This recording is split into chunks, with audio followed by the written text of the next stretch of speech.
Hello, welcome back to Nobby on Cars. The Dacia Bigster has officially landed in Ireland. I'm at the local Irish press launch today, just outside Druids Glen Resort. And if you haven't had a chance yet to get into the dealership, the showroom, and you're interested in this car, I'll give you a little brief look around.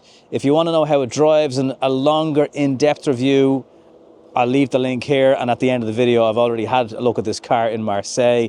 Yes, it does actually start from less than 30,000 euro. There's about 700 delivery charge on top of that, and you can rise up to 38, 39 if you wish. Let's have a little look around the car today and I'll help you hopefully find out if this could be your next car. So this is the higher trim spec version, but all versions still have a decent amount of kit as standard. I'll get to that in a second.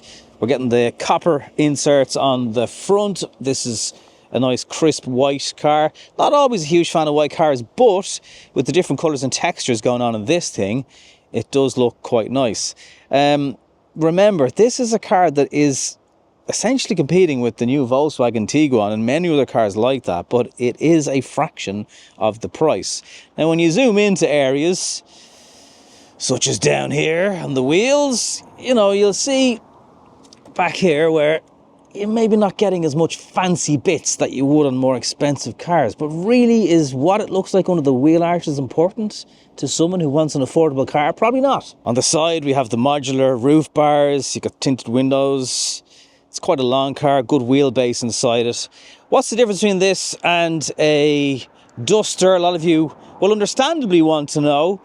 Well, space-wise, not a huge amount. This is not a 7-seater car in what I mean by that, so you're still going to fit the same amount of people in it.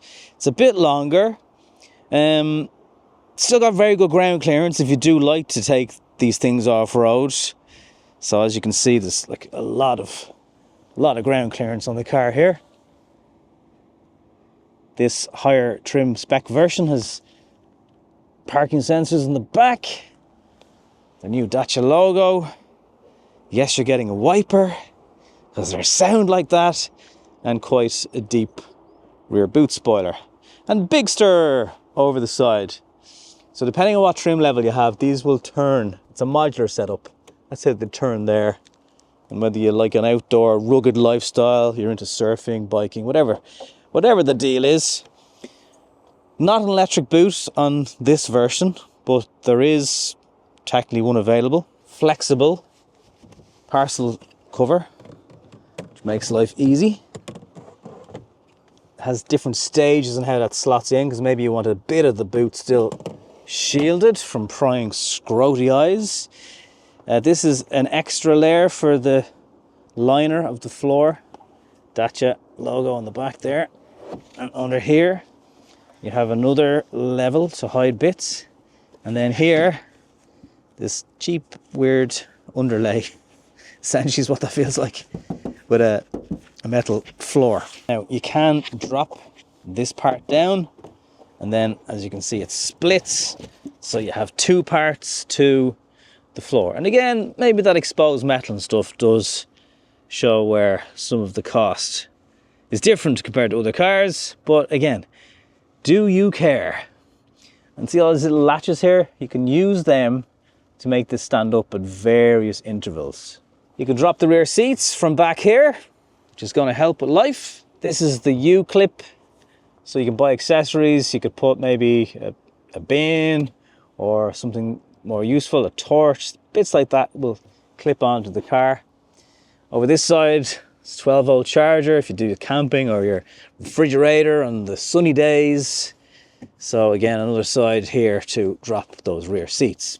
And you can load, so that doubles up. It's an armrest, but also you can drop this one and then have people on either side, but still be able to load things, longer items. So as you can see, you can drop those rear seats like that. Takes seconds. You don't need to go around to the front of the car. You have the Starkle effect, which is recycled materials over the arches. Should also do a better job when people scuff these things at hiding the marks. So that you say anyway. These can sometimes frustrate smaller kids just for getting in and out. Fuel tank is on this side. So you can get petrol or you can get full hybrid, not plug-in hybrid, but 155 hybrid.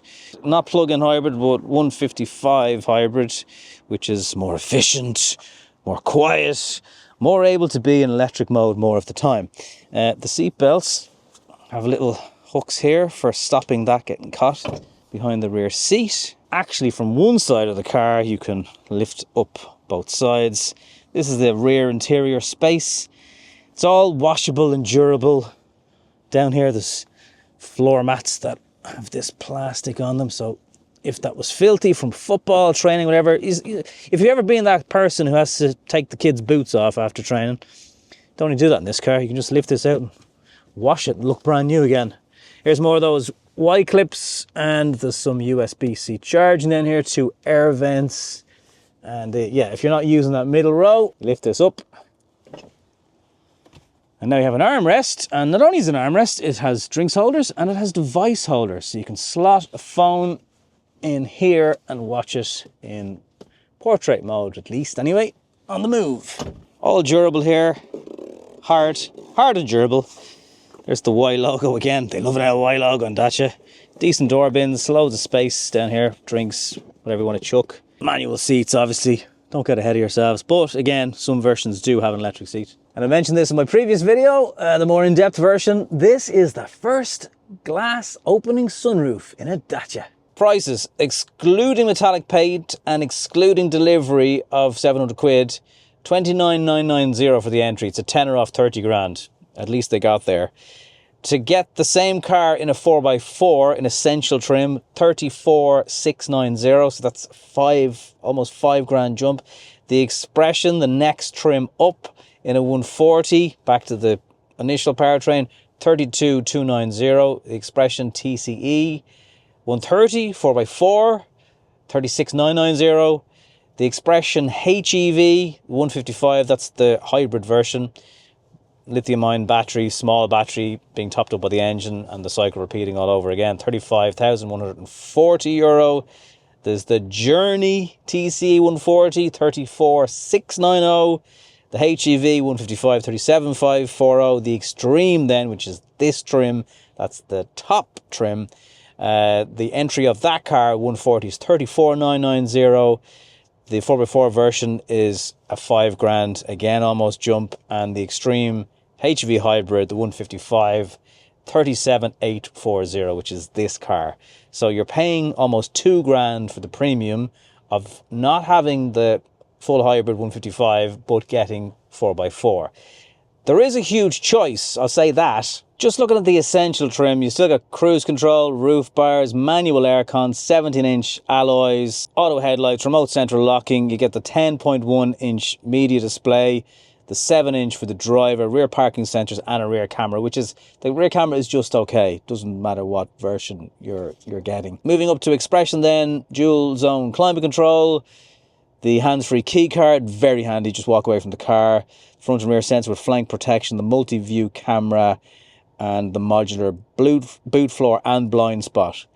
A Journey gets you the powered tailgate, the rear privacy glass, the 19-inch alloys, heated steering wheel, wireless phone charger, intelligent cruise control on the HEV only, and the cool box. So this armrest has a cooler in it with a little switch you can use to turn on and off. That's very handy.